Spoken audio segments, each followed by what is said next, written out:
loved him, Commander Bond. Samuel was born on 23rd May 1977 to the late Nana Boakye, Nukwe, and Gladys Boakye. The fourth of 15 children, he was raised in a loving, close-knitted family where faith, discipline, and hard work, humility, and respect for others formed the bedrock of their lives. Those values would shape him, the man he became, and define the remarkable life he lived. His education journey began at Florida Creation in Carnation, where he was just 3 years old. He later attended Engelbert School at Airport and First Signal Middle School at Birmingham. He then completed common entrance examination. In 1989, he gained admission to the prestigious Infants Film School. Are there any mobile boys in the house? Okay, so would you give us all the saints, please?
Thank you, boys.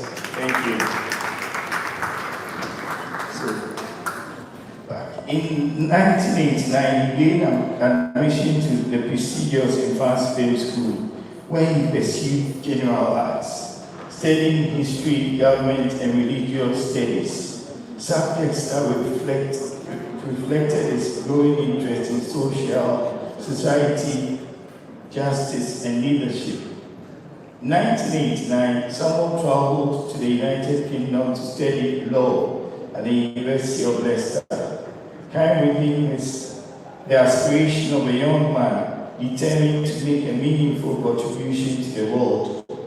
After returning to Ghana in 2000, he worked alongside his father. The passing of his beloved father in 2002, may so rest in peace, marked a defining moment in his life. Rather than abandon his dream, Samuel chose a more difficult road. With quiet determination and unwavering resolve, he continued his legal education, enrolling at Zenith College, gaining a certificate from the University of London before gaining its LLB from Mokola Law School in 2011. His journey into the legal profession was one of resilient courage and uncommon perseverance. In a family renowned for producing professionals in pharmacy, healthcare, and sciences. Samuel courageously charted a different course. He became the first and remains the only lawyer in the family, blazing a trail that will forever stand as an inspiration to future generations. Samuel began his legal career in 2011 with Hayward Mills and Associates, popularly known as Kwadwo Chambers in Adabraka, Accra, where he trained under the distinguished mentorship of the late Rodney Hayward Mills. May his soul rest in peace. There, he quickly earned the admiration of other colleagues and clients alike. As a lawyer of integrity, compassion, and exceptional professionalism, to Samuel, the practice of law was never merely about winning cases. It was about restoring hope, defying justice, and serving people with integrity. Both the passing of his mentor in 2023, Samuel took a bold and deeply personal step towards fulfilling a lifelong dream. In June 2024, he established Sky Boakye Legal Consult, affectionately known as Boakye Chambers, named after a man. Again, his practice legally in the law of immovable properties, chieftaincy matters, debt recovery, criminal law, and related legal services. His expertise, integrity, and dedication attracted clients both from Ghana and abroad, including Bronx, USA, Ashanti, Sankofa, Canada, RITE, Investment Ghana, and many other more who came to trust not only his legal knowledge, but also his honest wisdom. At this stage, I'll hand you over to Dorcas because. Yes, remarkable as his professional accomplishments were. They tell only part of the story. To his family, he was a dependable son, a devoted husband, a loving father, a caring brother, and a steadfast friend. He possessed the rare gift of making people feel seen, heard, and valued. Whether it was at a funeral, a wedding, a birthday celebration, a baby christening, or a simple family gathering, someone believed that showing up mattered. He gave generously of his time, his counsel, and his presence, strengthening family bonds wherever he went. He was blessed with a brilliant mind and a remarkable gift for writing and storytelling. His words carried both clarity and compassion, and he had a unique ability to communicate profound truths with warmth, wit, and elegance. Outside the courtroom, someone embraced life with enthusiasm. He loved action films and greatly admired Chuck Norris and James Bond, earning him the affectionate name Commander Bond. He was an avid lover of music, particularly hip life and rap, and delighted in intellectual pursuits such as Scrabble and chess, where his sharp mind and strategic thinking were always on display. Those privileged to know Samuel will forever remember his infectious humor, quick wit, generous spirit, unwavering loyalty, and compassionate heart. He listened without prejudice, encouraged without hesitation, and gave of himself without expecting anything in return. He possessed that rare quality of leaving every person better than he found them. Although his ethnic journey ended far too soon at the age of 48, the values by which he lived were faith, integrity, excellence, courage, service, and unconditional love remain an enduring inheritance for all those who had the blessing of knowing him. Samuel is lovingly survived by his devoted wife, Margaret, his cherished daughter, Becky Love, his beloved mother, Gladys Boakye, his brothers and sisters, his extended family, and a wide circle of friends, colleagues, clients, and countless others whose lives were enriched by his kindness. Though his voice has fallen silent, his example continues to speak. Though his hands have been laid to rest, the good they accomplished lives on. Though our hearts are heavy with grief, we give thanks to God for the priceless gift of his life.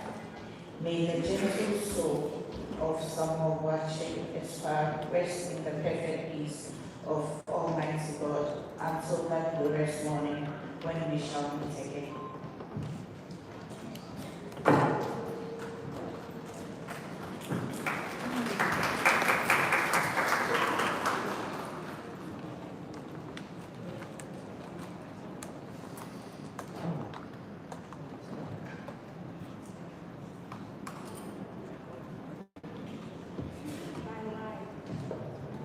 Jesus Bible, Presbyter Margaret, Mrs. Margaret Yeboah, for I am convinced that neither death nor life, neither angels nor demons, neither the present nor the future, nor any power, neither height nor depth, nor anything else in all creation will be able to separate us from the love of God that is in the Christ Jesus our Lord. Romans 8:38-39. The Apostle Paul reminds us that absolutely nothing can separate us from the love of God. Today I hold on to the promise, even as I struggle to accept the painful reality that I will no longer see you on this side of eternity. My beloved husband, Lord Samuel Yeboah, my heart is broken. I have lost a priceless gem, a man who was weak in heart, yet strong in spirit, humble, respectful, and exceptionally wise. You listen, even when others disagree with you. You patiently hear them out, corresponding with grace and wisdom. You are meticulously in everything you did. Your attire had to be immaculate. Every shade perfectly ironed, every color standing proudly without a wrinkle. Your documents and files were always arranged with precision. Order and excellence were simply part of who you were. You were brilliantly intelligent, yet remarkably humble. In you, I found both a husband and my best friend. You were always ready to listen. Every misunderstanding. You never allowed the sun to go down in your anger, just as scripture states in Ephesians 12:26. Whenever you felt you had wronged me, you never hesitated to say, I am sorry, it won't happen again. That humility made me love you and respect you even more. My Lord, Mira, I cherish every moment we share. Thank you for loving me unconditionally, for protecting me, for being my covering, my confidant, my God's precious gift to me. You provided for me faithfully and made sure I lacked nothing. You stood by me through every season of life and shielded me from many storms. Your generosity reached far beyond our home. Family members, neighbors, church members, and even people abroad experienced your kindness. One of your favorite scriptures was Genesis 2:24. The two shall become one flesh. Today, death has temporarily separated what God joined together. Yet even my tears, I can still say it is well with my soul. Your intellect was extraordinary, but your kindness surpassed even your brilliance.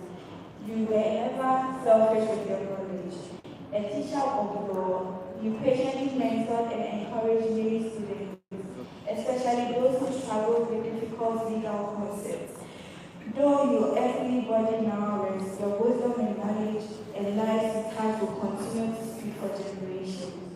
Truly, you have exchanged ashes for beauty. The relationship you shared with our daughter, Boakye, was simply exceptional.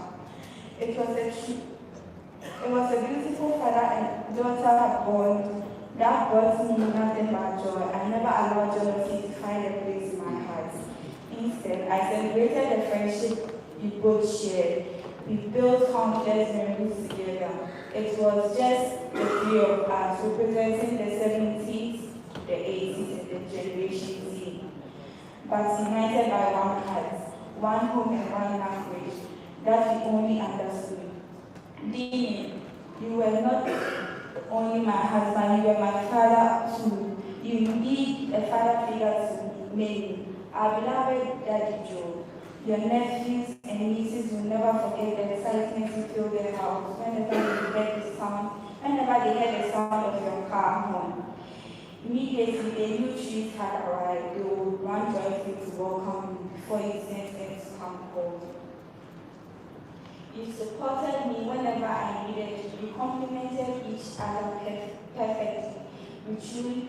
We were truly each other's balance. Kwadwo and I would deeply miss worshiping together beside you every Sunday. I miss our family devotions. I miss praying with you. You were my prayer partner, always lifting me up before the Lord, especially during our difficult moments. Your contribution to the church can never be forgotten. The Lord you serve so faithfully remains my God and will always be. These days, every visit to the church leaves me overwhelmed with memories of you, my husband, my wife. One of the many things I adored about you was your incredible sense of humor. You had an amazing gift of turning heavy moments into laughter, with just a smile, a little remark, or one of your playful raps. Even when I tried not to smile, you always found a way to make me laugh. Life with you was never boring. I loved your playful heart, your silly jokes, and even those terrible puns that only I seem to appreciate. My king, my Lord Dini, my international lawyer, my Perseus brilliant son, my confidant. However, how proud I was when you established your own law firm. Watching you build your dream inspired me and broadened my understanding of what was possible in life. My heart rejoiced because of your achievements. Sweetheart, your one and only writes these words with tears but also with gratitude. You enjoyed watching age-appropriate programs, but were equally fascinated by cartoons, especially Adventures of Tintin and Pink Panther. Though you were the second child of your mommy, there were times you behaved like the youngest.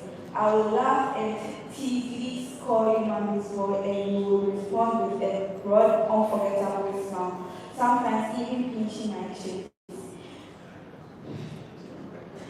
Whenever you were not reading, writing, or watching a movie, you were either playing Scrabble or chess. You taught me how to play chess and often reminded me you are the queen, my love, the most powerful piece of the world. You were my king, steady, strategic, and always protecting me. I was your queen, moving freely because you stood beside me. Without you, my king, the world feels painfully empty. You moved with logic, I moved with love. Together we protected one another until the very end. One of the beautiful things about our marriage was the special names you called me. Each carried a unique meaning and spoke directly to my heart. Margaret, when you urgently needed my attention. Dakia, when you wanted me to explain something.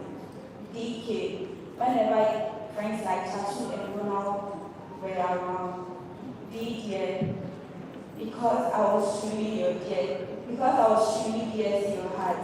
President Senior, your affectionate way of teasing whenever I was too strict. Yes, we need the humor was deep respect, acknowledging me as your elder in the Lord. My one and only, because I was your peace, your safe place, and one with whom you shared everything.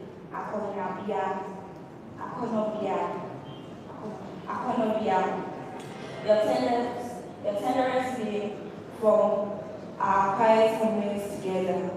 Mommy, whenever Council Boy was around. Queen, whenever family and friends surrounded as HR because you trusted my judgment and often to ask me to help simplify your ideas.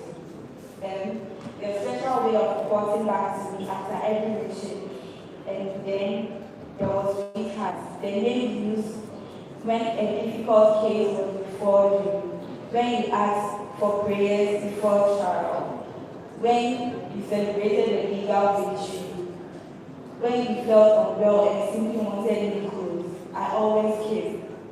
Why did you have to leave so soon, leaving behind such beautiful memories? Why did you? As I remember you, I will continue to sing the song that strengthens our faith, including God. God will make a way by going mourn. My prayer is that God will continue to reveal Himself to me through His words and by His Holy Spirit. May He grant me grace, wisdom, understanding, and spiritual maturity to continue from where He left off. My brain Job. Oh, death, where is thy sting? Oh, grave, where is thy victory? Death, you have taken my husband, but you have not defeated the hope we have in Christ. Obituary, you are not good. Rest in peace, my King. You will always be greatly blessed. Rico Azul. Rest in power, Son, until we meet again in the presence of our Lord.